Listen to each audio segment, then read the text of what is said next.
Hi, everyone. Bonnie will be here soon. Oh, she's connecting. We were in the session just prior to this that we had to leave a little early. Hey, Jan, this did not log me in, so I have to do something. I don't have the back end. I can't turn on transcriptions. So I'll be back in a minute. Jan will talk. It is being recorded, Bonnie. I can't turn on transcriptions unless I'm them. No, I know that. Okay, try again. Okay, so let me. How's everyone doing? Are you all set for your talks today? Bonnie is going to be kind of the master controller of this. She has a number of tabs open for the part of the presentations that on the online archives. We'll be talking about you. Donna, are you going to share your screen? I'm gonna share my screen. Okay. So when it gets to your point, we're going to share your screen. And how about you, Mary? Same thing, you're going to share your screen? And I will get my microphone. Sounds great. Okay. So some of the logistics have been a little hard to deal with. In the previous session, no one from the outside had a link. So nobody could join our session for the first 10 minutes of it. Luckily, this one looks like it's good. It looks like Bonnie's joining. There she is. All right. Excellent. So let's see, who are we missing? We are missing Lindsay. No, Lindsay's here. Lindsay's there. Okay. Oh, Felix. Hi, I can't talk right now. Okay, so a few logistics. Turn off your phone. Bonnie was a dummy and left her phone on. So turn off your phone. Yep. When somebody else is talking, please mute yourself. When Yep. you talk, please unmute yourself.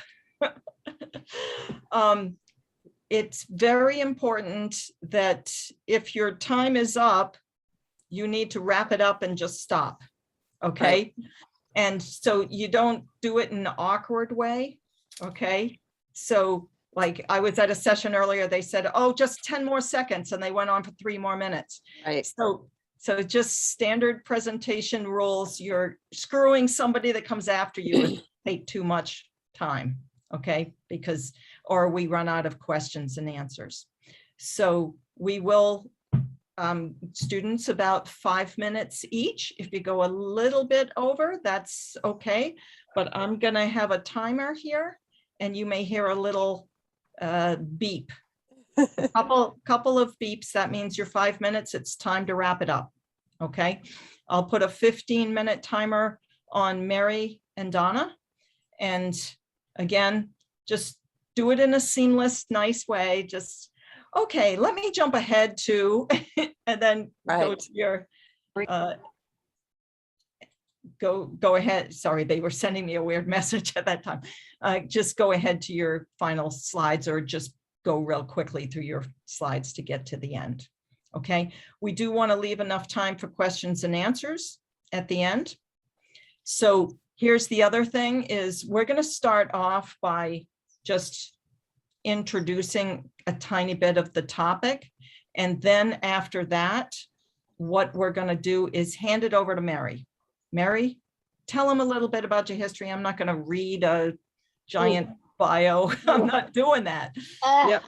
I didn't think my shooter would ever stop last night. I know. So we thought each person would tell a little bit about themselves when it's their turn to talk. Is the most important thing that I've been doing this forever and that I've been interested in collecting the history forever. Yeah, fine. Good. And then Mary, you share your screen. Okay? Right. Yes, I share my screen and I remember to share the audio so that you guys can hear Dr. Brooks. Exactly.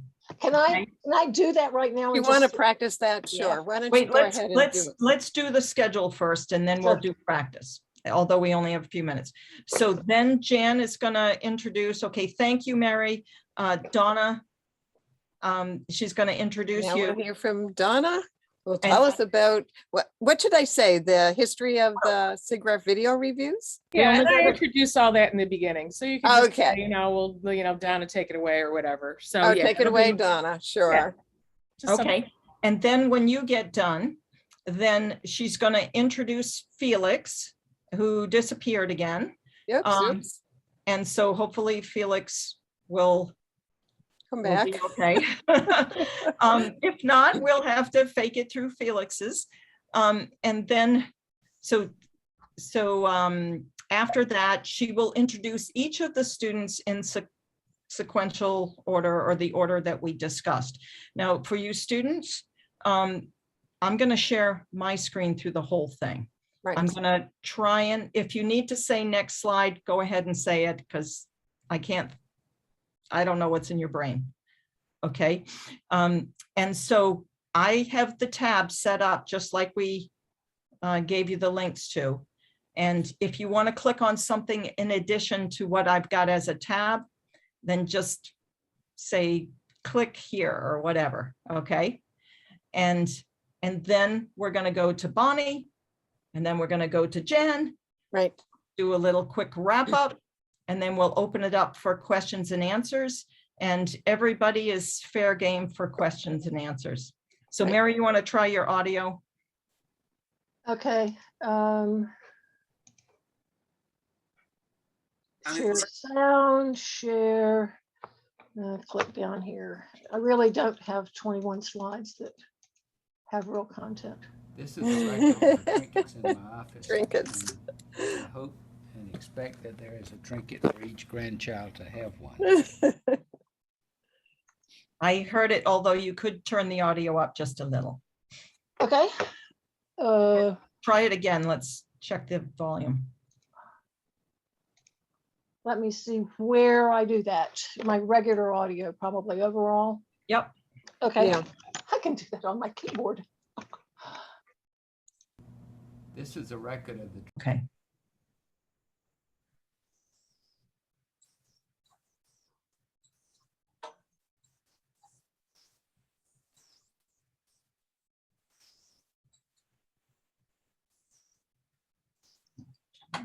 Just give a moment.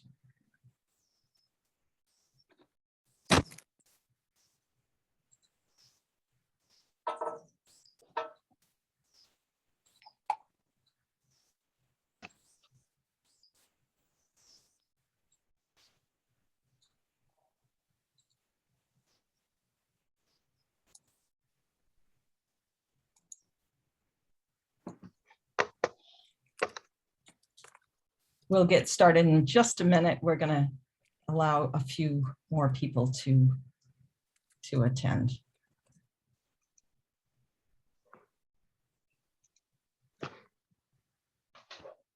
Hey, Adele, it's Mary. Oh, Mary, we're Yeah. I Where- know. we're recording. Okay.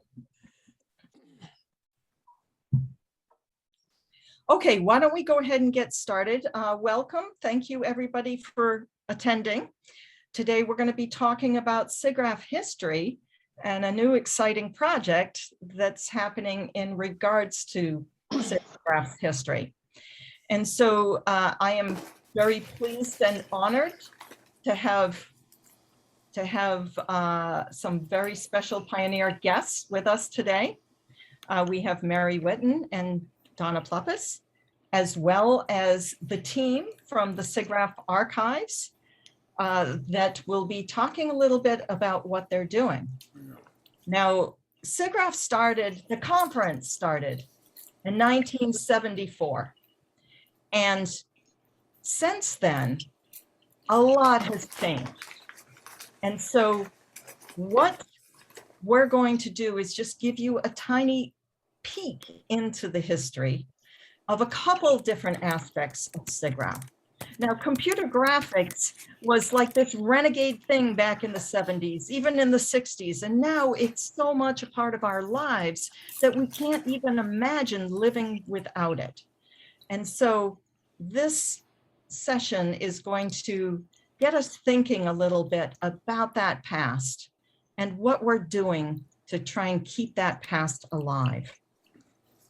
So Jan, you want to introduce our first speaker? Yes, I'm very pleased to introduce Mary Whitten, a pioneer, and she's going to be telling us about the history of SIGGRAPH. Thank you, Jan. And I'm going to guess you can see my screen. Yes? Yes. All right, I'm Mary Whitten. I have started hanging out with computer graphics people about 1974.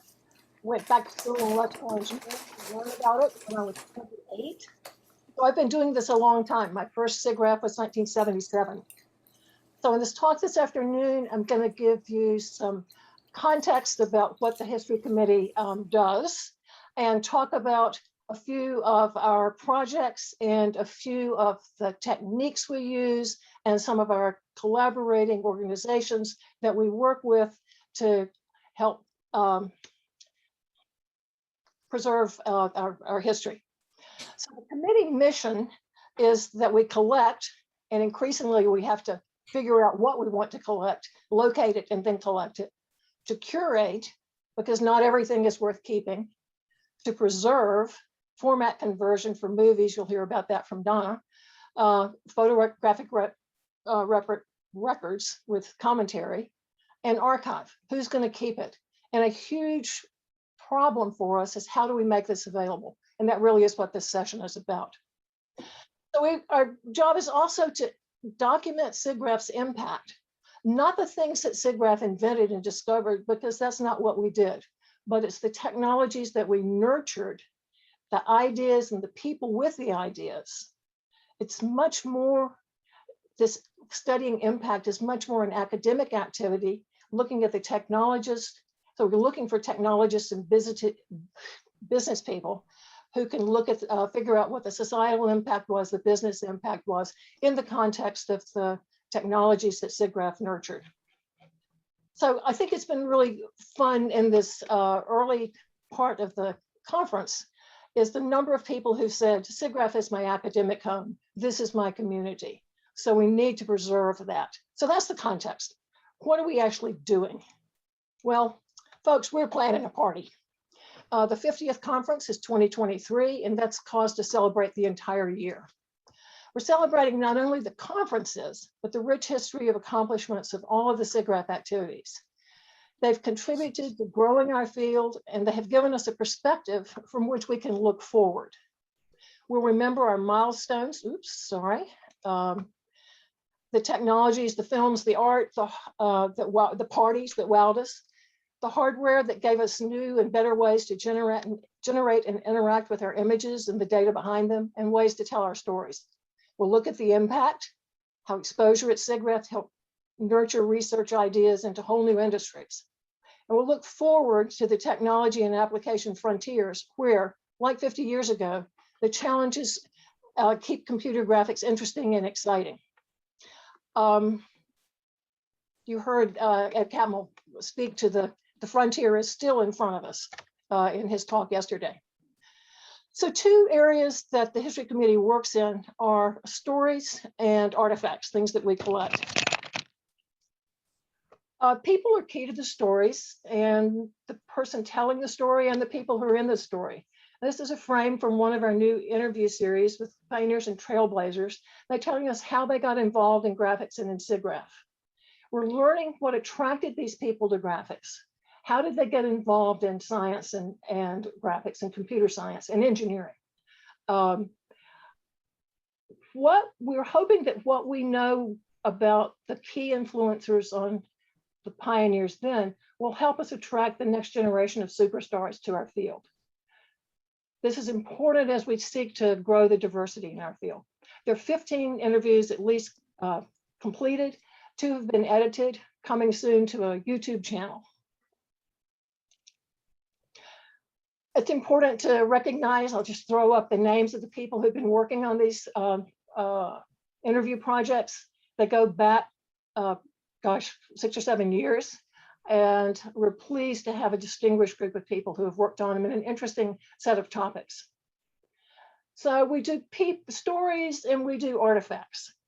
So some artifacts are significant and really should be archived.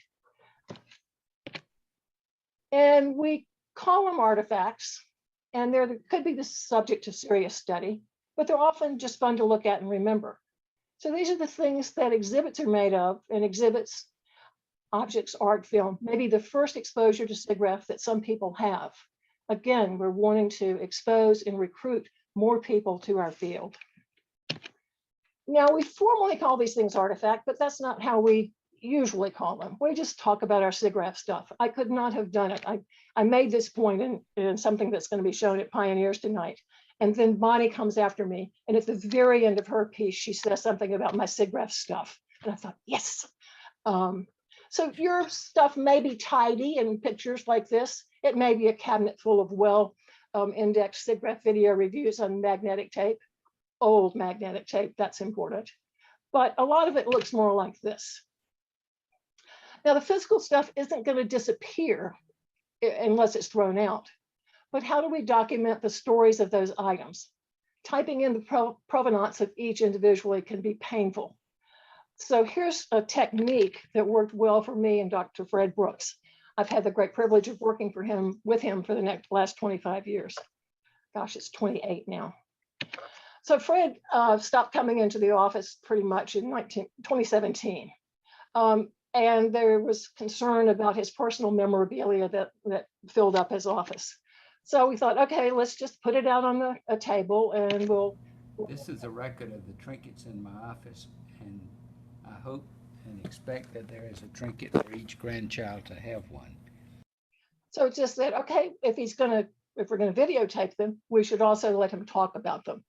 And so that was what we did. And let's hear about something more serious.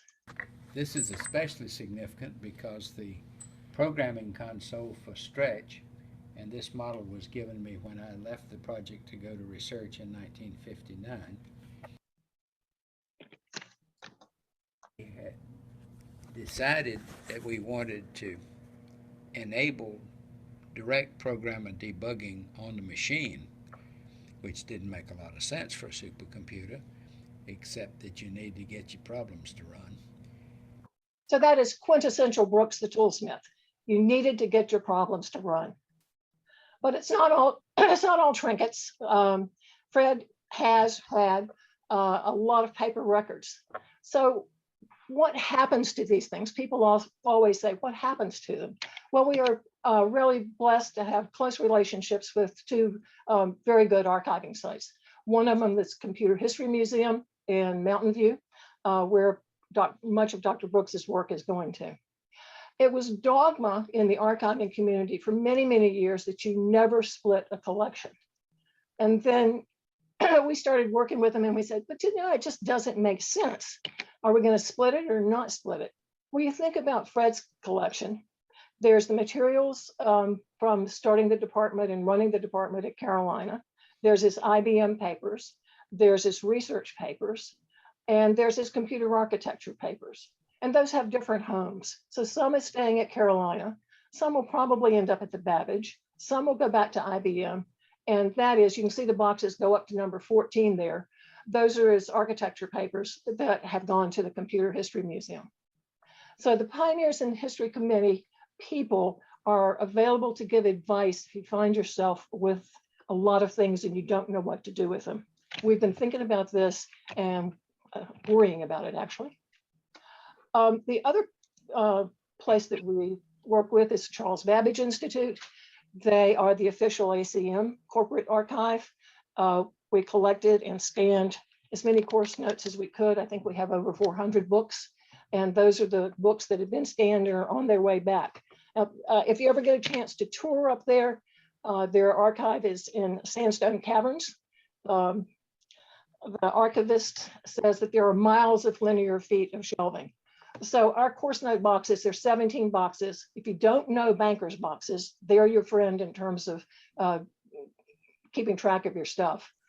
In contrast, Kolomakovich's papers, which is a marvelous archive, it's 283 boxes. So ours is just a drop in the bucket. So some of the other things that people have just started collecting. Terrence Masson has made a spreadsheet about conferences, where it was, how many people, what dates, how many exhibitors, who the chairman was. But we don't have information about the whole conference committee. It's probably in the final programs, but somebody needs to dig it out. We have no definitive list of all the former chairs of SIGGRAPH and the executive committee members. And then, that's my husband. He just said, I need some place just to write down links to things that are interesting. So he has graphics-history.org. If you've got something interesting and you want him to put it on his list, just go there and you'll find his email. It's not pretty, but it's searchable and you can find things. Okay, so you can help with your stuff in your archives. Save your stuff. Let us know what you have. We'll let you know if we need it. We're working hard to try to get that automated. Not there yet, but that's what we're going to have to do. You can help with stories. This worked. I sat down at I was at a luncheon. I took my phone, I turned it on record and set it out in the middle of the table. It turned out that even though it was crowded and noisy, we could separate out the voices and hear the stories that were told. It's really great fun to listen to. So just use your phone's audio recorder. Not sure what you do with the tapes yet, but we'll figure out that. And help with the 50th. Milestones, impact, future. What do you want to see? What do you want to see again? So we're looking for volunteers and we're looking for ideas, and there's a link. Thank you very much. And thank you, Bonnie, for organizing this session. Jan, you got to unmute. Thank you very much, Bonnie. And thank you, Mary. Our next speaker is Donna Plebis. So Donna, take it away. All right, let me share my screen here. Get started. Let's go back here. Give me another moment.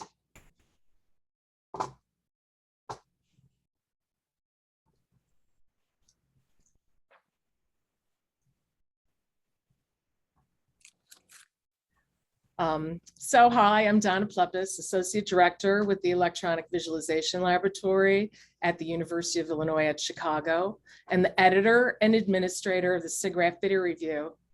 I'm delighted to have been invited by Bonnie and Jan to provide some background on the history and evolution of the SIGGRAPH Video Review, which was established. Give me a second, my slides don't seem to be advancing, unfortunately. Let's see if I can get that going again. There we go. Which was established in 1979 by Thomas DeFonte, a computer graphics pioneer and early SIGGRAPH conference organizer. The SIGGRAPH Video Review, or SVR, is one of the world's largest video-based publications documenting computer graphics techniques, technologies, research, and animations most notably recognized at the annual SIGGRAPH conference. Over the many years of the SVR publication, it has evolved into a valuable historical resource and archive of computer graphics innovations and developments. During the early days of the SIGGRAPH conference, what is now the Electronic Theater was a free-form screening where CG creators simply brought their videotapes to be shown in a live setting akin to a video jam session. These jam sessions were so popular, participants wanted copies of the work that they had seen to use for educational purposes or reference material in their own work.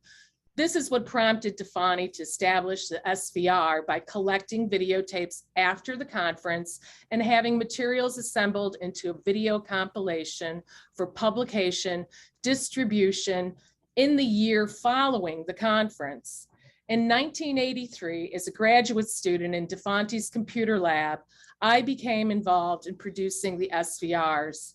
I not only edited the SVR programs, but was responsible for collecting the mastered content, converting the assets from a wide variety of analog formats, including film, 1-inch quad, 3/4-inch U-matic videotape, which all needed to be converted to a common format for editing.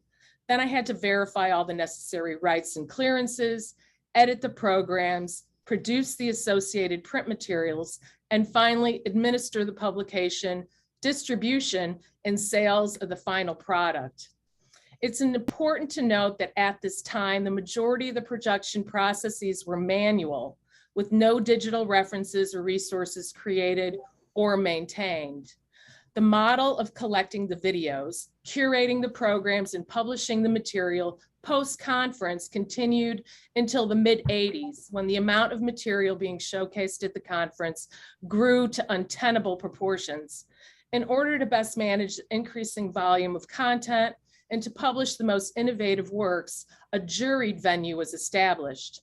This is what is known as the Computer Animation Festival these days. But when the overall electronic theater program exceeded a 2-hour runtime, the animation theater or screening rooms were added to accommodate the increasing amount of quality content. It's important to note that in some cases, the overall programs shown at the conference represented 10 hours of juried computer graphics material created within a specific year. So the volume of computer graphics animations, visualizations, and programs was beyond plentiful. There was an explosion of computer graphics innovation in the 90s into the 2000s, with hours of resulting video programs documenting the work.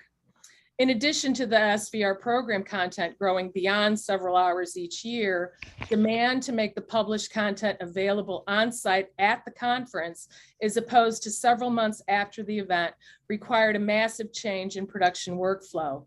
In the early 90s, the SVR began to be produced to coincide with the conference and made for sale on site. Though initially a major production challenge, educators were especially keen on having new material to showcase in their fall session classes.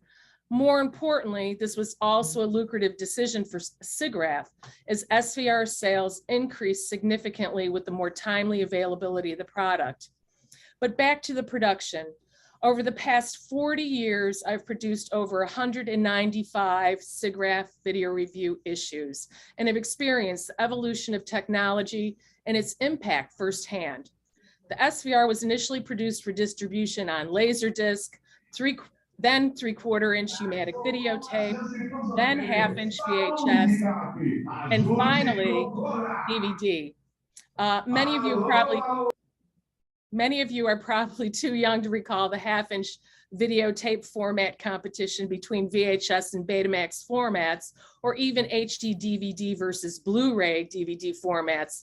But these format wars impacted how SVR was distributed, not to mention having to create multiple masters to accommodate playback in NTSC format for the US market, as well as PAL format for the European market.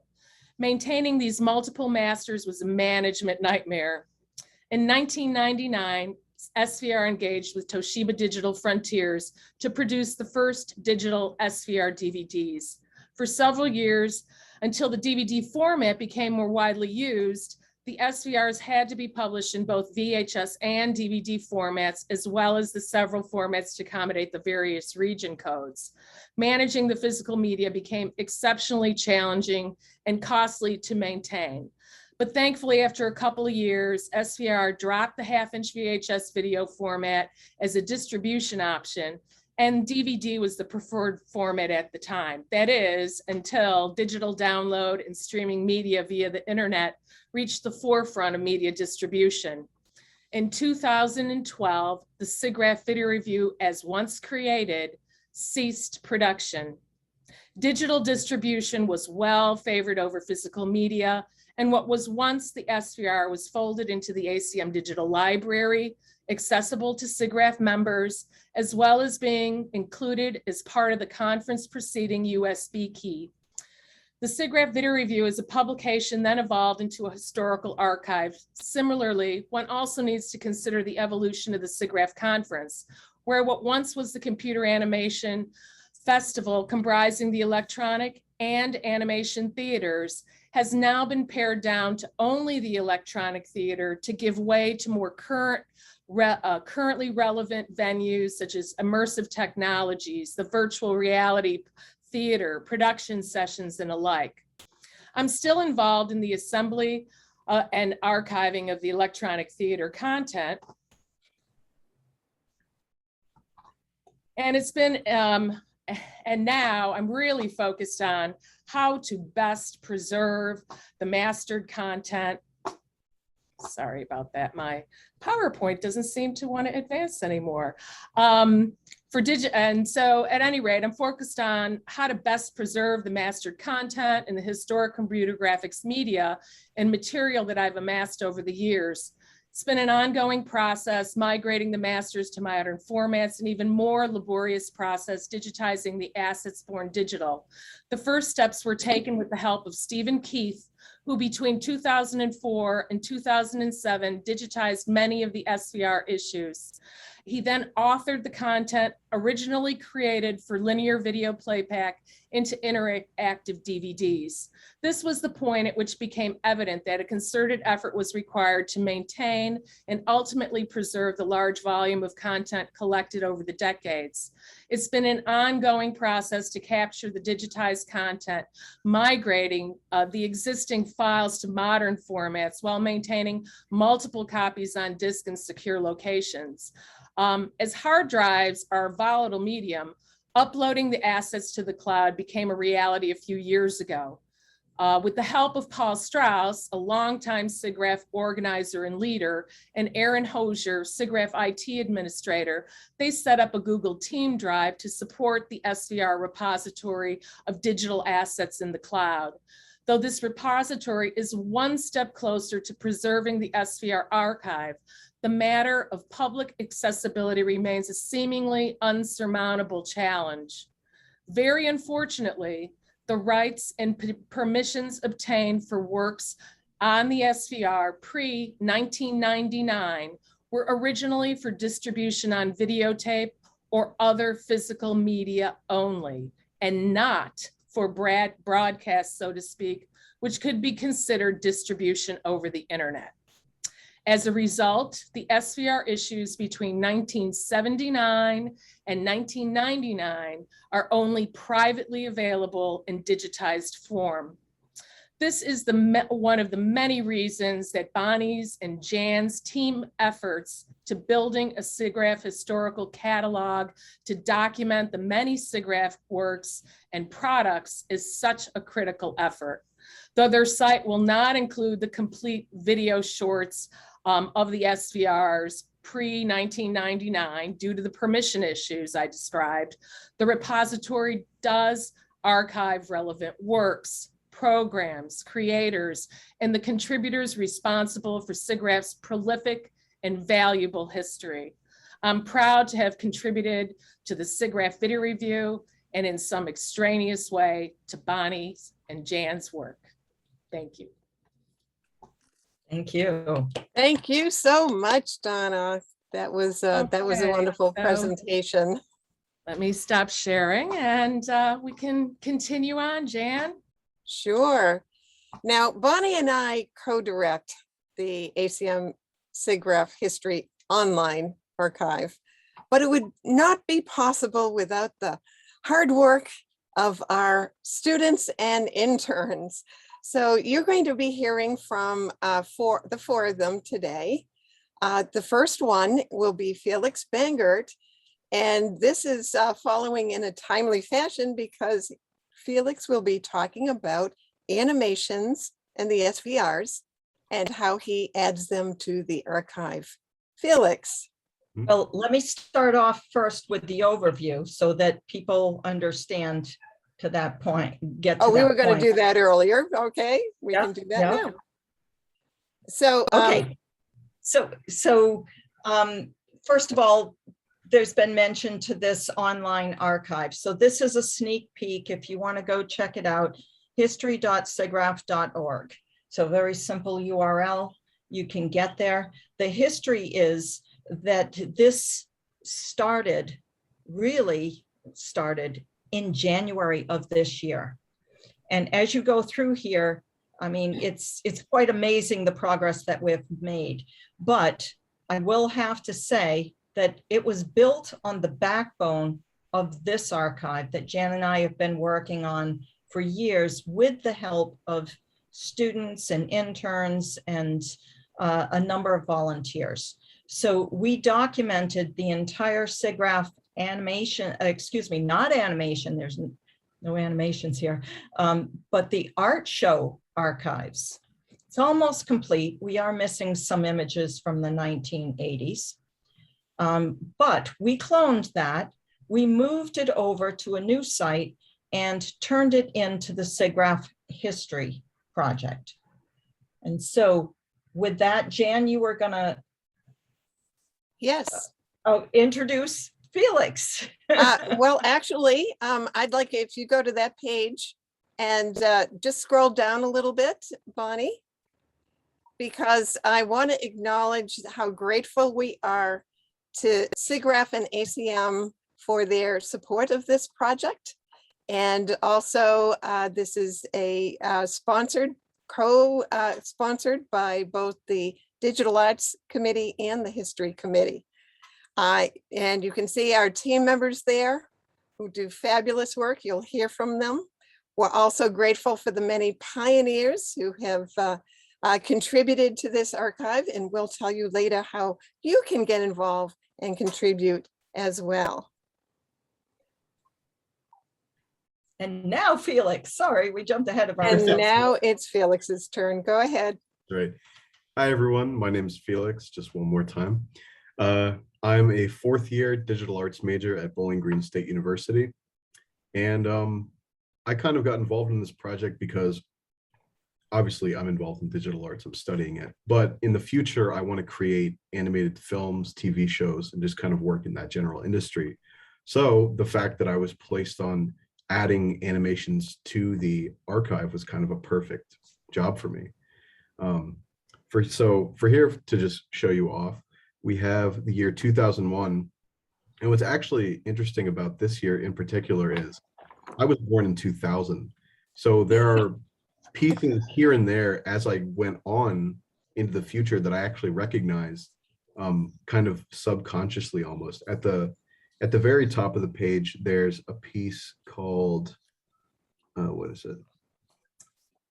It's oh yeah, it's like Cartoon Network, Quick Draw El Kabong or something like that. That's an old commercial that I remember seeing when I was like super little, watching Boomerang or something like that. But also in 2001, they have the VFX for Castaway, some old Coca-Cola commercials you might have remembered, Elmo's World for anybody who may have been watching that at the time. There's, some of the computer graphics they were incorporating into that show at the time. There's things for Ice Age and all these other just different great projects that had the graphics going on. So I'd like to transition to talking about an individual piece. And the one I picked out is called The Big Hairy Spider by Bradley Bowling. I don't know why, but all summer I've been obsessed with this one because I haven't seen it yet, but I just love his expression. And there's something that's always fascinated me about old computer graphics, and this is just kind of a perfect storm for all of those in a good way. I'd love to see it someday. But this is a typical page for what an animation would look like on the archive. At the top, you have the title, the director. A little bit further down, you have the conference. In this case, it was part of the 2000 conference. Which SVR issue is a part of, in this case, 136. The track number of the SVR that it's on. Again, the title, the director, the company that it was associated or produced by, a description, and any additional contributors who brought the piece together and made it what it was. And so having a piece or a page like that is pretty easy. All I have to do is go into this kind of website building place and enter in the information. And the way we did that was every year there was a catalog of animations for that year, for all the animations listed.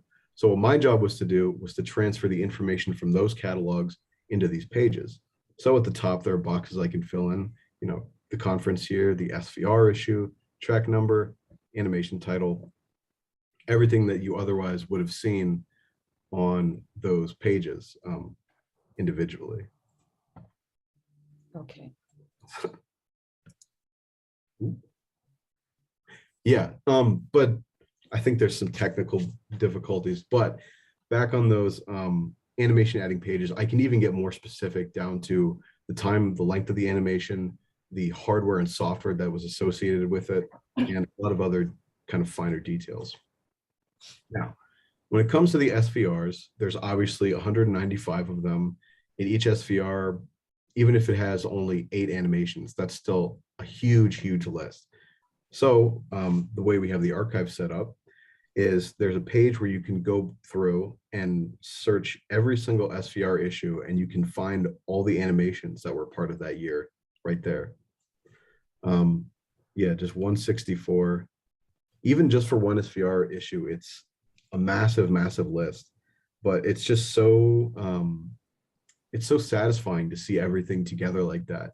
And you get a lot of necessary information too. You get the director, you get the people who's associated with an image for it. So if you're doing some research and you come to the archive, you can use this page to just quickly get any piece that you need.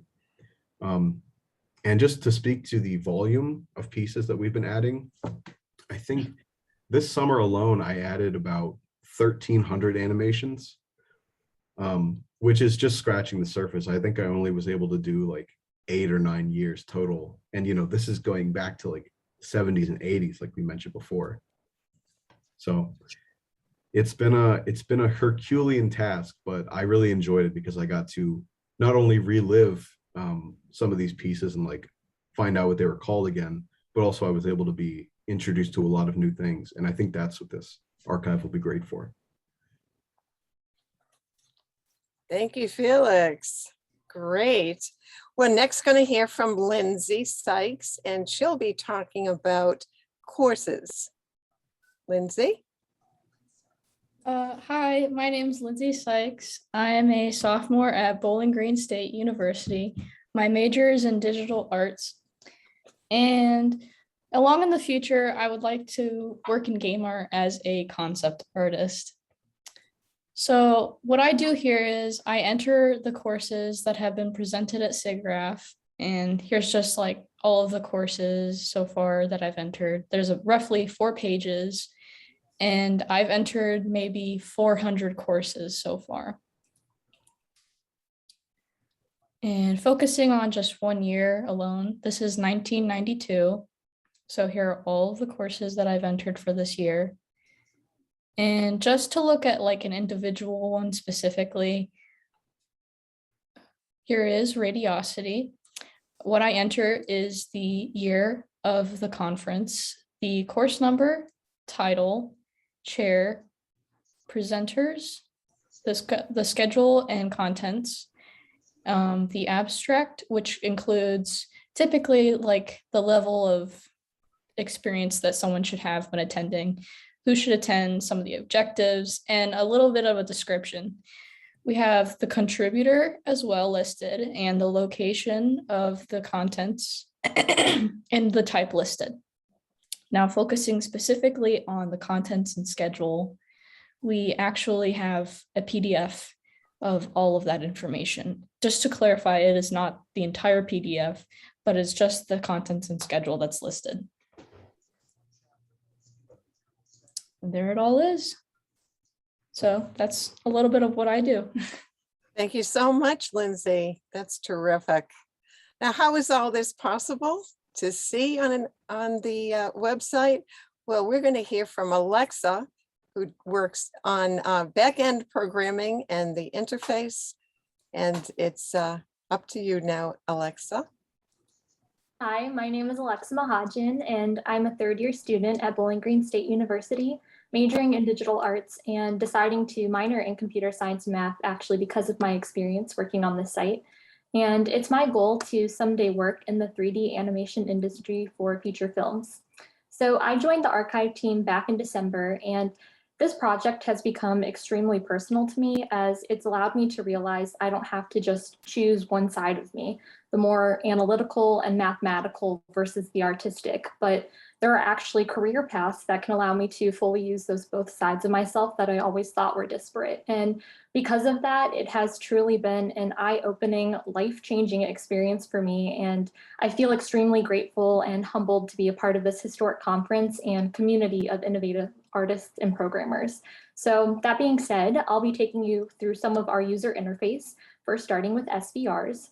Now, this interface, it's programmed with JavaScript, HTML, and CSS, and it defaults to view issues by number and expand all tables on page load, giving the user the most comprehensive view of the SVRs, which are displayed in tabular format. So by clicking on the Collapse All Tables button, you can view only the table headers and more easily locate specific issue numbers. Now, the individual tables can be expanded or collapsed using those buttons on the right-hand side of each table header. In terms of filtration, when you hover over the View Selected Issue Numbers button, a drop-down menu will appear, allowing you to view specific issue number sets incremented by tens. So, for example, if you click on issue number 180 to 189, only those issue number tables will be visible, and by default, it will always expand all tables when you click on one of these buttons. Now, the next page we'll be looking at is also for viewing all SVRs, but in a slightly different format. So here, all the issues are presented as icons that take the user to individual SVR issue pages when they're clicked. And here, if you were to hover over that View Selected Issue Numbers button and select the same issue number 180 to 189, this time only those icons instead of tables will be visible. And these icons themselves are a great example of how I'm able to integrate both art and programming together, as they were actually created using code in a program called processing. And speaking of icons, as we move to our next page, we'll see an example of icons that I've created for Appy Hour. So all of our main menu pages for each section of the site are structured in this similar manner, having their own unique set of icons that enable the user to navigate through that section's content as they desire. So if you were to click on that first View All icon, it would take you to our next page, which is Appy Hour View All. And this page, it utilizes my second type of user interface. And while it still uses HTML, CSS, and JavaScript, it's also integrating PHP to process information sent from these buttons through an AJAX request. And AJAX is what allows us to dynamically filter our content based on the user's preferences without having to reload this entire web page. So looking to the interface, its first three sections allow the user to change how the content itself is being displayed. Now, by default, the page will display all Appy Hour entries. I think you actually have to refresh the page since it logged you out earlier in order to see how these buttons work, unfortunately. But by default, it will display all of the entries in gallery view, sorted by year, and in descending order, meaning the most recent years will be listed first. And then from there, you can change the view style to the table format, sort the entries by title, and change the sort style to ascending as desired. Now, the last three buttons of the interface allow the user to filter the content. So when you hover over the View All button under that View Year section, a drop-down menu will appear, and this enables the content to be filtered by any of the existing SIGGRAPH conference years from the present back to 1974. So for example, if you chose 2020, that main button's text will change to 2020, and only Appy Hour entries presented during 2020 will be shown. Now, the next section, View Category, it functions in a very similar way, but in this case, Appy Hour has no categories of its own. So in a minute, we'll be looking at a page that actually demonstrates how this category filtration works when there are categories to choose from. And lastly, the interface also includes a search section, and when the search button is hovered over, a search bar will appear.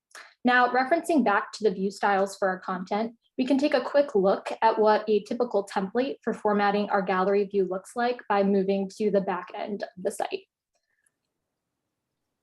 So this page, it holds the code that's used to format all our experience content in the gallery style view by using HTML, CSS, and special field names and tags that connect to our pod's data entry system. So these fields enable us to fetch information from our database and then display it in the way that we want to. Now, in order to demonstrate how our category filtration buttons work for the user interface, we're now going to take a look at the Learning View All page. And so what's different here from the Appy Hour interface is that when you hover on that View All button under View Category, a drop-down menu will appear displaying all of the different learning types that are available. So as an example, if you would click on Courses, the main button's text will change to Courses, and then only the courses entries will be displayed. I think we're having the same problem again, where the page would need refreshed for us to see it. But this ability to filter the post by category is used on all our View All pages, and this could be seen like on Experiences View All. And in the future, I hope to implement it on publications and awards as well. Now, to get a glimpse at what some of the code looks like for this interface, we're now going to look at functions.php. And this is where the AJAX requests made by clicking on the buttons are processed, using PHP to update what fields and templates need to be accessed from our pods database, and that ultimately will filter what the viewer actually sees on the front end pages. But I'm not the only one who has been using AJAX for the user interface. Our next and final student presenter, Luis Wilson, has also created his own interface that's utilized within our contributors pages, and that's what we'll be taking a look at next. Thank you so much, Alexa. And now, Luis? Yeah, thank you, Alexa. So now, well, I'm Luis Wilson. I'm a fourth-year computer science student at Tecnológico de Monterrey in Mexico. I've been involved in this project since April. One of my professors, Ken Bauer, who knows Bonnie and Jan, well, basically introduced me to them. And well, I've been working on this project for some months now, and I can say it's one of my favorite experiences ever. I've been working with web development for almost 2 years through school projects or other internships. And I feel really honored to be working on something this big and important. So yeah, that's a bit about me. What I've been mostly focused on is on front-end development, mostly regarding functionality, specifically contributors. So contributors, as you can see, this is one of the main pages for contributors. Contributor is any person who is referenced on this site and well has done something. For example, maybe published a paper, created an artwork, or is a chair, something related to the SIGGRAPH conference. Now, if we go to the View All, the next page, that's basically what shows up when you click on on the first icon. So here you'll see all of the people that are on our archive. Since there's a ton of information, there's around 6,000 people here. We have to be smart about the way we're showing the information. In this case, as you saw on the top, we have like letter controllers, which filter people out by their last name. And we also have, if you scroll down at the bottom, you'll see some pages. So all of this information is shown in various pages. So everything's not loaded at once, and it's easier for people to navigate through the page. This is also a good thing for our site since the information isn't loaded once. When you click on a page, only that information is requested to the database, and that way we can keep a good performance on our site. Now, if we look closely to one of the people. Okay, let's go over here. Oh, well, let's go back. Yeah, thank you. So Any each particular letter would you like me to pick? no particular letter. Okay. So all of these represent a person. For example, I'm going to pull up Jim Blend because we always love showing Jim Blend. Sure. Okay, and he's on page 3, I believe. So 3 or 4. Give me just a moment. And We do have a search, but this we Okay. have to do. We're close. There we go. That's got to be Wow. Jim. Well, that which you see under the person's name is what we call the people summary template. All of the contributions that they've given and are recorded on our site are shown here. For most of them, you'll have like the title of the contribution, then maybe some extra information. For example, for artworks up there, we have the artwork medium apart from the title, and the conference or exhibition in which these contribution was shown. These are hyperlinks, the blue ones, so you can click and go and see more information about it. The important thing about this is, well, showing all of the information from all of the people. And since, again, we're working with a ton of information, it's important for us to find a way as developers to make work easier for us. And for that, a function was created. Now, if we do take a look at the next page, this is the people summary template. This is the code which basically helps generate the information for a single person on the site. So yeah, this code generates what you see for each person. And the important thing here is that we are not explicitly creating the web elements each time we have some data. We created a function which does this automatically. So we only need to declare a template. And this is because the information, the data types, like an artwork or an animation, are different. And so it's not very easy to automate. So this way, we only declare, okay, so for an artwork, I want to show title, artwork medium, and exhibition. Now for an animation, I want to show a title, maybe duration, and also conference or exhibition. Well, this way, we are able to, it's a semi-automated way of generating our summaries with different data types. We can also specify whether the thing you're showing is a hyperlink. So this keeps help the styling consistent, and it's very, very easy to just add another entry in case another contribution type is added to the site. So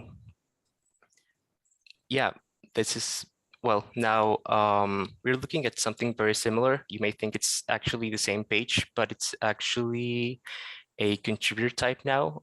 The very first page that was shown showed all of the people.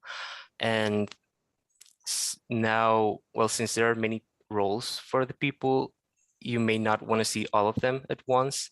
So we were able to like separate each person. In this case, we're seeing an emerging technologies presenter.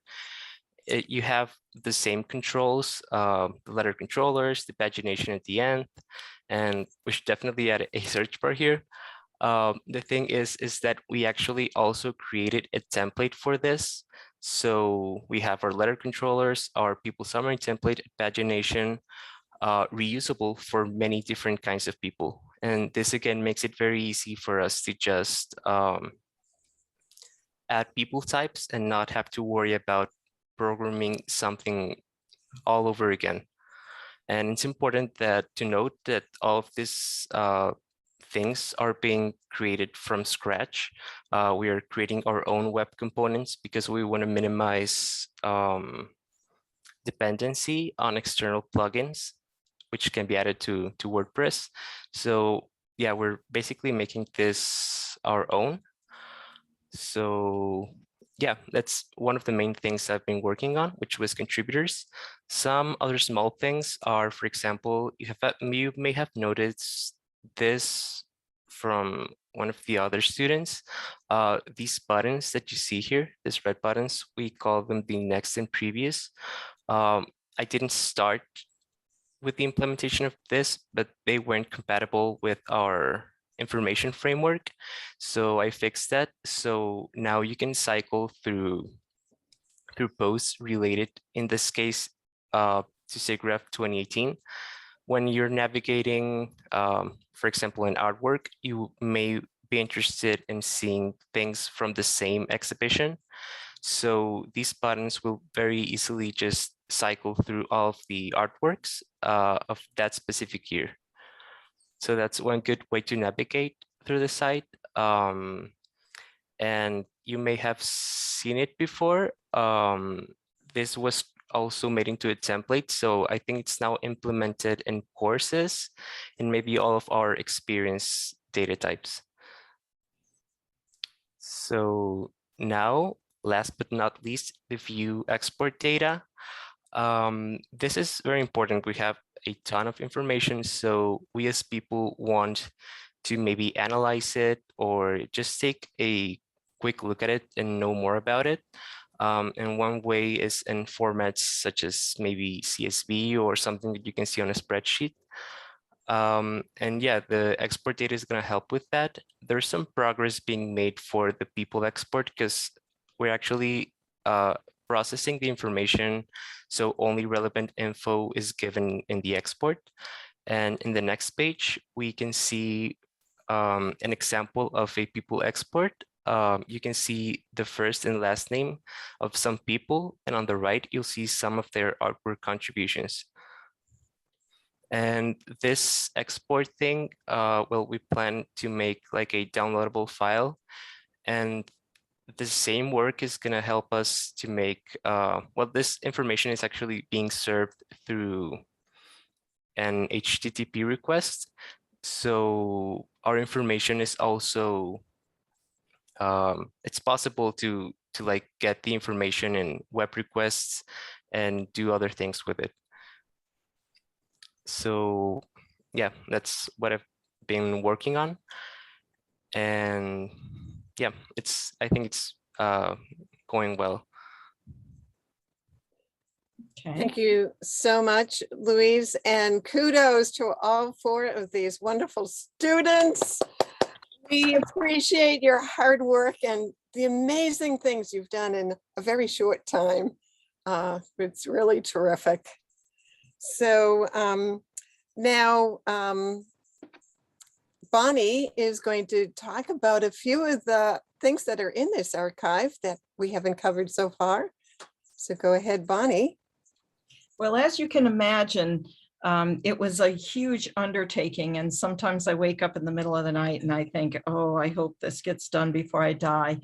And, and so what we did is we started off with a very kind of select focus. We are focusing primarily on SIGGRAPH conference material. We are specifically focusing on, we already did the artwork. And so I want to start off with artwork, and then we're doing courses and animations and SVR, but there's a couple more things that we've been working on as well. So for instance, if you come down to the experiences and go to the art show, you can pick art exhibitions, or you could pick the writings and talks. We also have an interesting aspect, which is called collections, which people kind of curate collections out of the archive. And so if you go down to any specific year, you can get information about that year, that art show, as well as the individual artworks that have individual pages for every single one. And this is all built on the programming that Alexa and Luis just told us about, and also the hard work of our content managers that entered all of these. And another aspect that we just started working on, but we have a couple years done, is eTech. And eTech is pretty exciting because this particular area changes so much over the years. So I really can't wait until we get some of the really early materials. We'll be able to reflect on how some of these experiments turned into things that are part of our daily life today. So we've been working on eTech. And here is an individual eTech submission. So we are not at the moment adding videos. We're just adding abstracts and the images. And if there is a link in the DL, we will be adding those. So we haven't added that yet. Another thing that we've been working on that is not always conference related is the publications. So SIGGRAPH has been involved or or actually publishes a number of different publications. And one that went on for many, many years, I'm kind of sad it isn't there anymore, is the Computer Graphics Quarterly. And so we started by scanning, Mary scanned a bunch of her collection, sent them to me. We added those, and I have 3 boxes of them in my house that I've been working on scanning too. So this is something that we just add the cover until we can get permissions to put the entire contents here. Some of the actual articles written in the and published inside the Computer Graphics Quarterly are on the digital library, but wouldn't it be great to see the whole thing together again, right, as a PDF? And so we're working on that. And then I'm going to pass it over to Jan to talk about another section that we've been working on, the awards. Awards, that's right. So we have now entered all of the SIGGRAPH awards. You can see the Stephen Anson Coons Awards. We also have the the Computer Graphics Achievement Award. We have, going to the next one, Distinguished Artist Awards, and other awards that are in there. Oh, here's to see a particular page. Any one of these awardees that you saw previously, you can click and it will give you the text from when they received the award. So this is straight off of the SIGGRAPH website, and pictures. Or you could click on Donna's link there to get her profile page that shows all of what she has contributed to SIGGRAPH over the years. So we have all of this interconnected. And other awards that we are in the process of entering, it's not all there yet, but Electronic Theater gives out a number of awards like Best in Show or Jury's Choice, Best Student Project, and so on. And there are awards for other things like Best Art Paper. So we still have a lot to go with that one. And one of the things you can see here is that although we have a lot of information, you can see that entering the images is a very, very big part of this. There's a lot of images we have to process and format and get added to the archive. So we are definitely looking for volunteers to do that. Now, before we get to that though, I was going to say one thing for your image thing. Every single image that is associated with a person gets metadata embedded inside the image. So if you take it off of the website, right, all of that information is still embedded in the image. That takes a long time. That's right. Now, here we go. Here's the stuff. Here's the artifacts, or as we call them, collectibles. We've started adding some things from people's personal collections. We have mugs, we have pins. Eventually, you can see my collection of SIGGRAPH shirts and t-shirts will be added, and much, much more.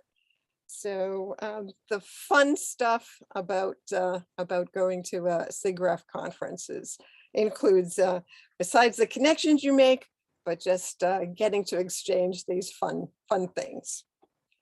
So now let's conclude this session and ask for questions. First of all, how do you get involved? We have an email that you can send to that email. Then Bonnie and I will get that, and we'll get in touch with you if you want to contribute with these things. We also have a few more sessions that are to come. We hope you learn more about it. Now, one of the really interesting things we got from the material that Luis created for us when he downloaded all of the things about people in the archive is we are doing a session called Sisters of Code tomorrow. And so we've gathered some really interesting statistics on how women have been involved in SIGGRAPH from its inception to the present. That's going to be tomorrow, 9:30 to 10:30, and is part of the retrospective issue.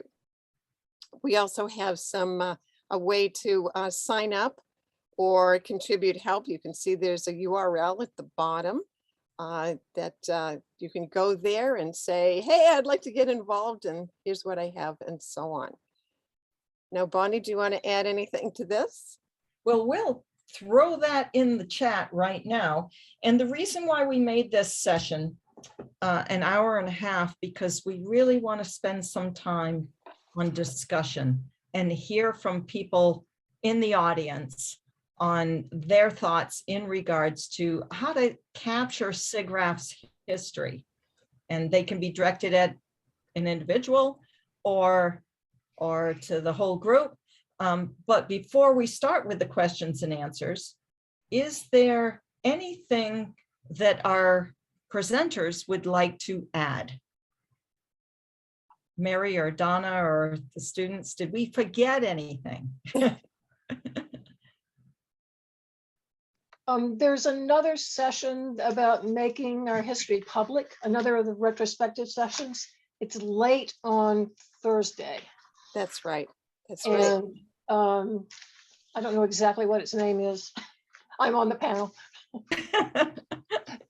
But it will have Alvy, the guy who did the art book that also has just been released, and Dave Kasich and me and Adele. And the three of us, David and Adele and I, have been sort of leading the charge on the 50th anniversary year.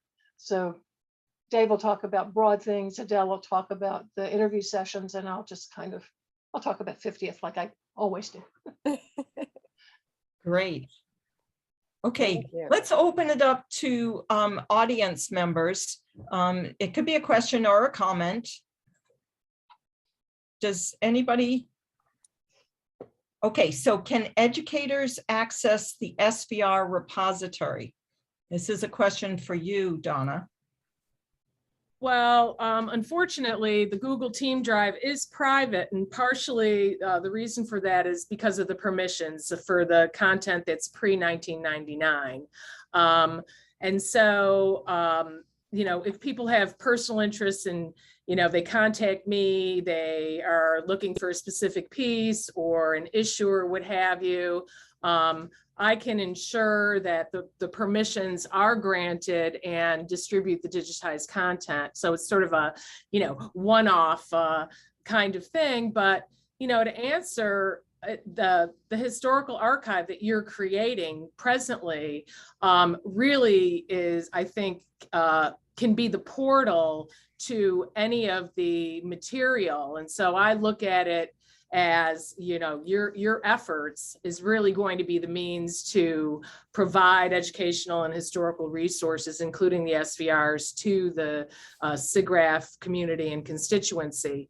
The material is available on the ACM digital library. Once again, 1999 to present, and it's not as readily searchable. The user interface, as far as I'm concerned, is, you know, a bit cumbersome, and it's difficult to find the material because it's not organized as per the SIGGRAPH Video Review collection. It's somewhat buried in the Computer Animation Festival and so forth.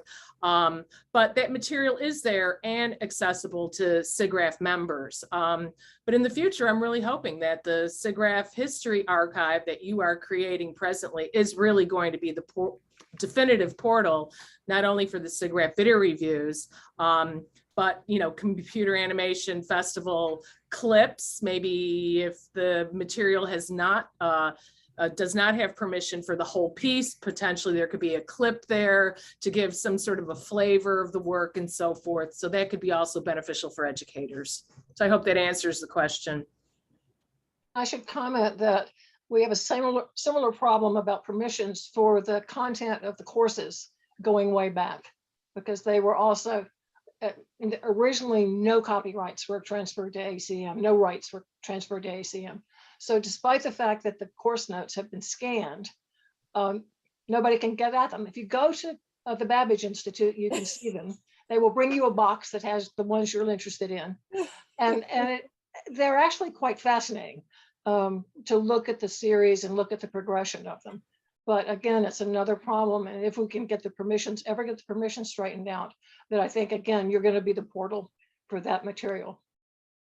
Well, and the SIGGRAPH membership, I think can also apply some pressure in terms of fair use. At some point, this historical material, I mean, you look at some of this digitized material and it's like a little postage stamp. It's not very high resolution and so forth. And so its value is not necessarily in, the work itself, but the sort of historical component and the time frame wrapped around and the technology and so forth. And so I think if the SIGGRAPH constituency put some pressure on the ACM organization to work hard towards getting some of this material released, potentially there is some sort of fair use for educational and historical purposes, because in many cases, a lot of the people or companies, production facilities, they've died off. And so there's no way to go back and get those original permissions. And so it's really quite a shame that a lot of this material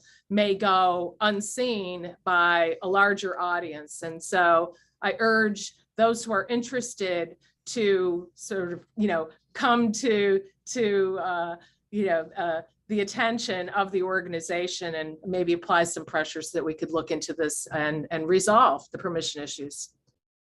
Well, I'll say something in regards to that. We mentioned that there will be links to the digital library from some of these entries. And we started when we were entering the material to look them up, and it was taking us forever. And we were finding little bits and pieces and maybe not the whole thing. And so really, that's a temporary avenue. The only way that this is really going to work to be a comprehensive collection of what got contributed and exhibited at SIGGRAPH is for either the digital library to start at the beginning and make sure they have everything and documented and indexed correctly, or we have some serious talks with them about getting that material added to this archive.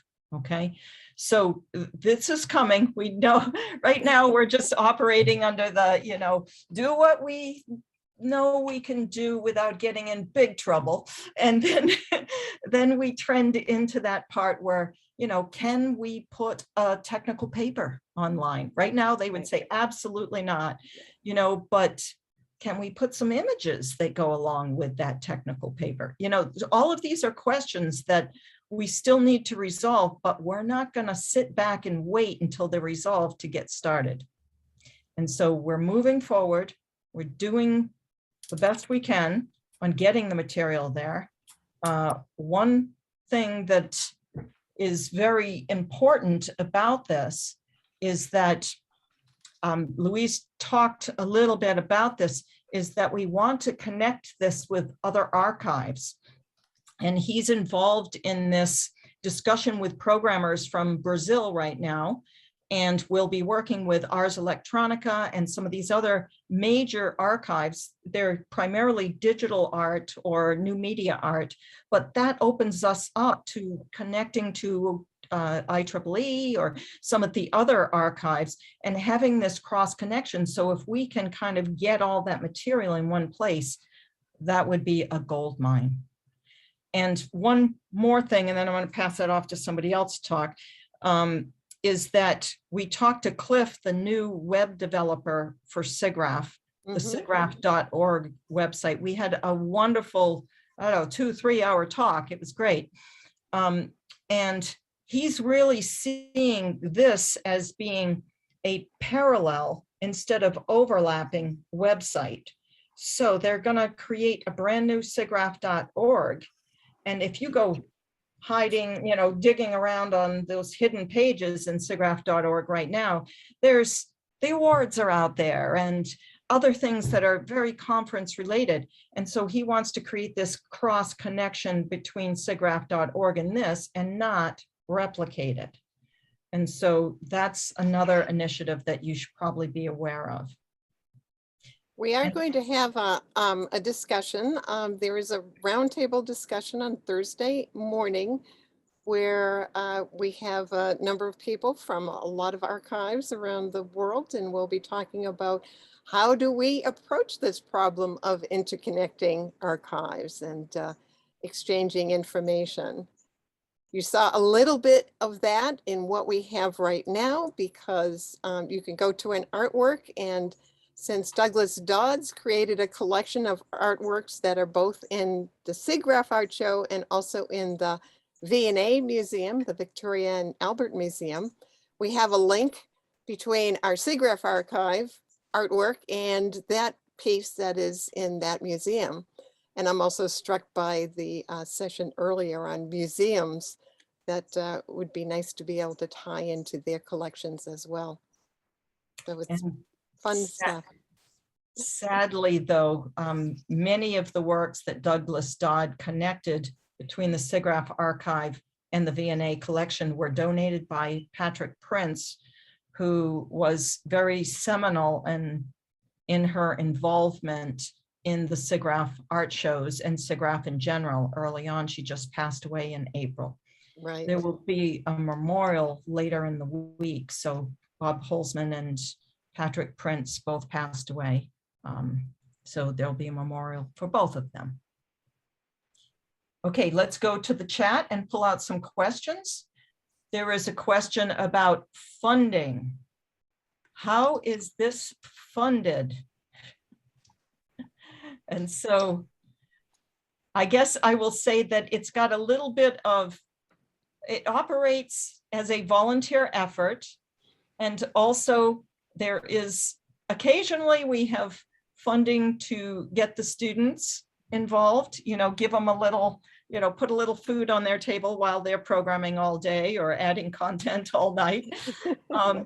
And so we are working on that. So if anybody has any great ideas on how to really get some serious funding, because I think every one of our students deserves a really good salary. Now, Jan might need a salary too, but. Well, Bonnie and I do this as volunteers. We've been doing this for years and pouring our hearts out in this because we just are passionate about it. We believe in it. But we would love to support the students. So we have been able to provide some funding through the, once the SIGGRAPH History Committee was actually made a standing committee. That means we have a budget. It's not very big, but the lion's share of the budget has gone to paying the students on this project. And Bonnie and Jan have been very good at soliciting and applying for project fellowship money from the ACM History Committee. And I think that you have gotten roughly $4,000 every year that you've applied for it. And a couple of years you've gotten a bit more than that. So ACM and SIGGRAPH are each supporting it. Neither of these committees have a lot of money, but we're doing what we can to help. And I'd also like to say that we've looked into grant writing, but Bonnie and I are so busy just working on the archive and getting it going that it's very hard to find the time to write grants or even pursue where we can get grants from. So we'd love to have a volunteer maybe who's good at that, who could help us in that aspect.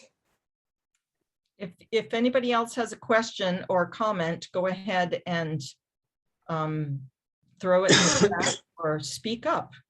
Yeah, Just you can unmute yourself. This is now open and feel free to unmute and ask directly. Mike. Hi, Mike. I'm overwhelmed by all this spectacular accomplishment, but could I ask Dana, or maybe you comment more on the permissions, the pre-1999, I take it that was when the copyright transfer agreements were either modified or established, but couldn't someplace, I had like 3 questions. Could someplace like the University of North Carolina just issue some kind of waiver that would not only allow you to put their, let's take just one case, the SIGGRAPH video review episodes or events? clips, what's the right word? Contribution, so that they could do a copyright transfer of some sort that would allow it not only to appear on the ACM digital library, but be outside of the DL paywall. Maybe I'll stop with one question at a time. So yes, in 1999, the verbiage in the permission agreements did change. And the major change was, and the contributors remain the copyright holders of the material. So ACM does not get any copyright. They only get permission to publish the material. And the language pre-1999 effectively said something along the lines of publish on videotape. And so we had a really big issue when we started, shifting over some of that when Stephen Keith digitized the content and then authored it for DVD distribution. We had a big fight with ACM saying, well, DVD is not videotape, it's digital. And my argument is that DVD is simply a different medium. The original content was mastered on videotape, and we are just distributing it in the DVD format. And so post 1999, when we started producing the SIGGRAPH video reviews with digital, with Toshiba Digital Frontiers, at that point, the language changed to say DVD and any other digital forms. Part of the deal with the ACM digital library is it's a member benefit to be able to access the content. And so, it becomes a political issue in many ways. What is the draw for somebody to have a SIGGRAPH membership? And one of those draws is to be able to have access to the content. It's, again, an ACM SIGGRAPH decision to put something out there publicly so that it's accessible outside of the ACM digital library, but this is a monetary decision, to be completely honest. That's why it's not done. It's not because those permission forms didn't allow SIGGRAPH to, publish the material. We have those rights to do that, and it could be published broadly, publicly, but it's a organizational choice to keep it within the ACM digital library. Does that make sense? And to answer the other question about going back and, being able to get, waivers or permission from entities. I mean, I've got folks who've come, Jim Blinn came to me and I gave him, he was trying to digitize his videotapes in his garage. And I said, why are you doing that? And so I provided him with whatever was digitized already. And he was more than happy to, be able to showcase the work, have it on a website, whatever, and openly distribute the content.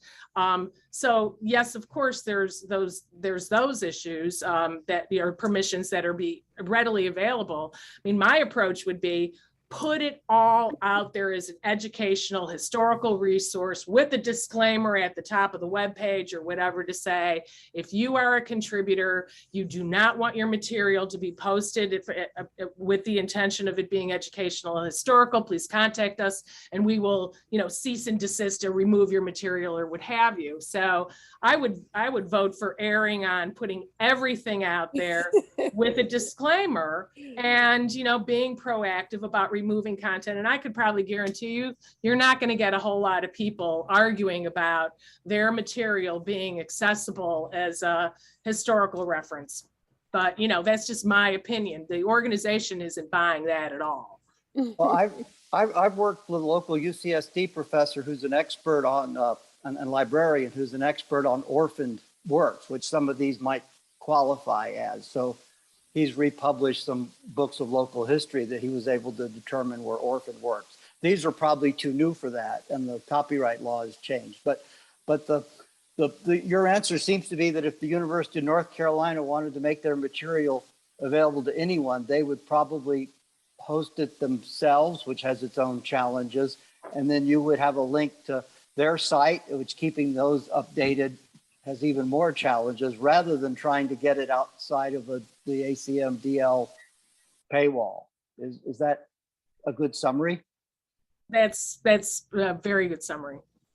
Thanks, Michael. And what Donna said, first of all, I want to make a comment about that is Jan and I are also gluttons for punishment, but involved in another archive, major archive, the International Symposium on Electronic Arts. So we also built that one. And that is exactly how we operate. We talk to lawyers, a number of different lawyers. And because the work comes from 50 different countries, even more so than SIGGRAPH, okay? And people that no longer are with us and companies that are defunct, that really it was the only way that we could do it. If you have 10,000 entries, we cannot go chasing down 10,000 people or companies to get permission. It's not practical. And over the last 4 years, we have had 3 requests to take down their material. We don't ask questions. Nope. We just take it down. It's gone. You know? And so we're more than happy to do that. And so I like that approach. I think it's the much more practical approach. In the remaining, ACM is not interested. I know it's a I battle know. ahead of us. Yeah. In the remaining minutes, I want to switch the conversation to how you could get involved. So a lot of you guys, I can see what's behind you. There's SIGGRAPH stuff on your bookshelves. I can see it. And so we posted a link in the chat. At this point, we're gathering names, okay?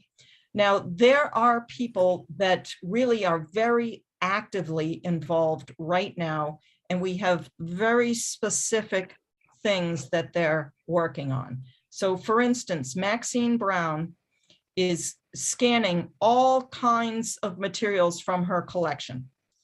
So she has a huge collection. So we had to narrow it down. Okay, Maxine, what do we need? Right now we're working on courses. Can you give me all the courses that we don't have? I give her a spreadsheet. We've got these. She only scans the stuff that we don't have. Right. And so we'll work with you like that. Okay, you tell me what you've got. We'll figure out how do we get it into this online archive? Do we need it even? Okay, now then the second step, of course, is the physical archive. And we're going to have a wonderful showcase of old stuff in 2023. So of course we do need that. And Mike, I hear you're involved in this now, the physical collecting of stuff. Whether you know it or not. So we'll be collecting physical stuff, but we've got 2 goals. One is that showcase at the 50th anniversary. And then the second is to have this comprehensive collection of materials in some very safe location, whether that be the Computer History Museum or the Babbage Institute. They're both very credible and very safe locations for these materials so that in 200 years, somebody will dig through the vault and find an old SIGGRAPH course, you know. But get your name on the list. Right. And then we can start the conversation on how do we get your contributions into the online or physical archive. And the second thing that we need volunteers just like Jan and I that are passionate and that really are serious about it. And what I mean by that is we have had a couple people volunteer and they lasted for about 2 weeks.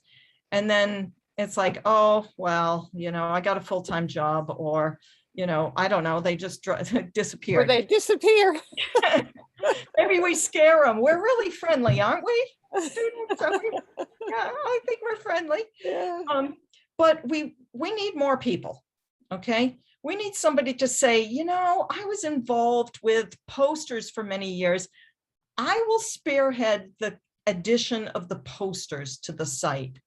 Or, hey, right, I've written this code that imports data into a spreadsheet, into a MySQL database. Hey, I can help out with making this process faster. Whatever. Maybe you've just got expertise. Maybe you have stories that you think, hey, those pins, let's add some stories to those pins. I could tell Yes. you all about them. I love that idea. So we really need you, okay? We can't do this alone, it's huge. We have we haven't even gotten to the community. We have, it's on our menu, but we have to add a lot of information about the SIGGRAPH community to this website, and that includes education and the pioneers and lots of other things. So we could definitely would like to attract people to come in and help us out, and we'll help each other. And Greg's already volunteered. So Greg, get your name on that Thank list. you. Click on that link and put your name Right. in there. Awesome. Could you make that link a little easier to, I grabbed it from the chat, but trying to tell someone, it might be, maybe if you just put a link on your site to how to contribute. So Yeah, I think on our main website, on the very first page, you scroll down and you'll find a link on it. Okay. I wrote it down. All you have to remember is history.siggraph.org. No, and then I scroll down. yes, I've gotten myself wasted too much time the past few days looking around there. And okay. you'll see that there's a lot of gaps. We focused on what we've been adding, but it just will grow from there. And that starts to answer another question in the chat. They said, are we going to add the materials from the 90s? Yes, if we have that information. So I swear I spend half the time looking for the information and the other half, adding it or working with the students to add it. So if you have some of the early materials that we don't have, that will really speed up the process. And we are looking for a way to speed up the process programmatically, through computer programming. It's a very slow process, right, Felix and Lindsay? Very slow. Little mind numbing sometimes when you're adding like 100 per day. Yes. So Bonnie, how is that done? Like if you turned up a copy of the final program for 1989, or I'll just pick some year, that would you put that into a scanner, OCR it, and then try to clean that up into something like, here were the list of courses and here were the list of art show people? Well, you've already done that, I guess, but I'm just trying to understand where someone like me who likes to write little programs that convert spreadsheet formats and stuff could jump in, because that's the kind of thing I could do would multiply what I could contribute rather than me shipping boxes of paper to you. Oh, excellent. So I'll tell you the process. And with a disclaimer that when we did the art show archive, we did it the hard way. And now we're trying to speed up that process a little bit. So each year, not every year, obviously not the early years, they had some kind of full conference flash drive or DVD or even playable DVD. Those are another story. But in the 90s, they started putting this stuff on some kind of digital media. So we go to that digital media and we find what we need, okay? Unfortunately, it's a very limited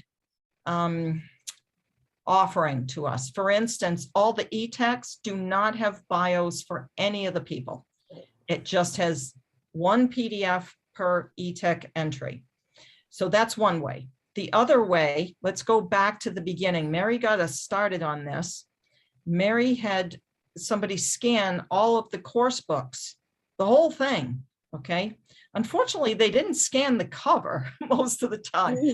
And so I have been like, my graphic design hat on. If I can at least find one color one, then I replicate that in Photoshop and make a template and then create every single cover that we need. And I'm pretty much doing that for every year that we have got in there so far, except for a few where Maxine had a lot to scan or I had a lot to scan. Because believe me, my office is filled with course books too. But if we can get the actual scans of the graphics that we need that are not located on some digital media, that would help us a lot. Yeah. Okay, just put it on your scanner, scan it. Okay, but we don't want you to do it if we already have it. So talk to us first. Exactly. And we're in the process of, doing inventory so that we have a good spreadsheet. Mary's good at getting us to do spreadsheets that inventory what we have. So then we can tell you what we need. And then we That's can what- tell you that- how we need it. And that's what I'm hoping that Mike and Elliot will help you with. Wonderful. Yeah. And Lindsay, you want to say anything about OCR? She's been working mostly with the OCR. Unmute yourself and Sorry.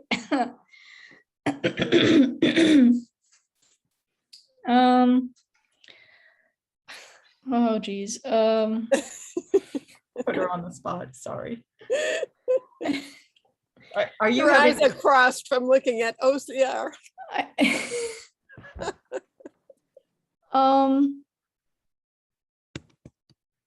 so I put you on the spot, so I'll answer it for you. Sometimes, quite often, Lindsay has to kind of retype it.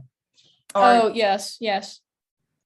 Or to correct the OCR errors, right? So we've got to take a real close look at the materials. And that's just because some of this early stuff was like typed up on a typewriter, and they were mimeographed and distributed to the attendees. And so it doesn't matter how good your scan is, it's still not going to do a good OCR. But No. we do So- use OCR a lot. So Bonnie, will you post a guide to how to scan and what quality and Yes. how to turn the OCR on? And since I had the course notes scanned black and white and they should have been at least grayscale, don't make the same mistakes I made. So Yeah. that for people who are starting to scan, they have something that you need and they're starting to scan. I would really appreciate a how-to. That would be good, Mary. And the other is taking pictures. I'm still working on getting a good picture of this one that doesn't have too much reflection on it. So some of our guidelines for images. And I'm going to add one more thing because our session is Out of kind of time. over, but I am going to add one more thing. We've entered all this material. Now, when we were doing the art archive, we had a student and she was going through every year and checking and proofreading. And she did a lot of it that way. So we really need someone, maybe somebody even just good at editing, somebody who to go through, especially the early years, and just check the material kind of one by one. It's tedious work, but we want to be sure that what we have there is accurate, and we want to be able to call out the mistakes because they inevitably appear. So that's another way to get involved. Just be a good proofreader. Okay, well, we need to conclude. So thank you, everybody. Thank you to the presenters and thank you to the attendees. And we really hope that you add your name to the list, the link I sent, and that you get involved with the archives. So thank you Thanks so so much. much. Bye, everyone. Bye-bye. Thank you guys for doing this work. You're here. Thanks. Take care, everyone. Bye-bye. So-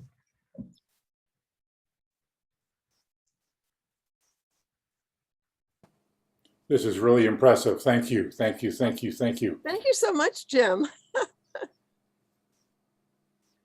And hello to folks I know. I see Michael Peak there, and Mary, and Elliot. And once we get all of the materials in there, all of your profile pages, especially you, Jim, you're going to have this big, huge profile page with all of your contributions over the year. It's like we're writing your resume for you, you know? Right. Oh, And wow. that's the SIGGRAPH one. Thank you, thank you. We had Jim Blinn proof his own profile page and he gave us some great suggestions. So it's really, it's super. I'll confess, I will confess, I looked at mine, there were a couple of mistakes which I passed Oh, on there we already. go. Good, good, good. Let us know what they are, please. Yeah, yeah. Fix them right away. There's some geometry course notes were attributed to James Foley. They're actually Thomas Foley. Oh, Oh, hey, But I sent a note already. I did okay. Oh, good. I did Thank you. I did something on the chat. Oh, good. Thank you. okay. And we'll take a look at that and fix that right up. Yeah. No Let's problem. also make an errata. Email Errata would be alias, very nice. That's a great idea. an email alias, and then they'll pile up and you can do something from. Excellent. Okay, I got to get off this Zoom chat. So Good. thank you, everybody. Bye-bye. Bye. Bye.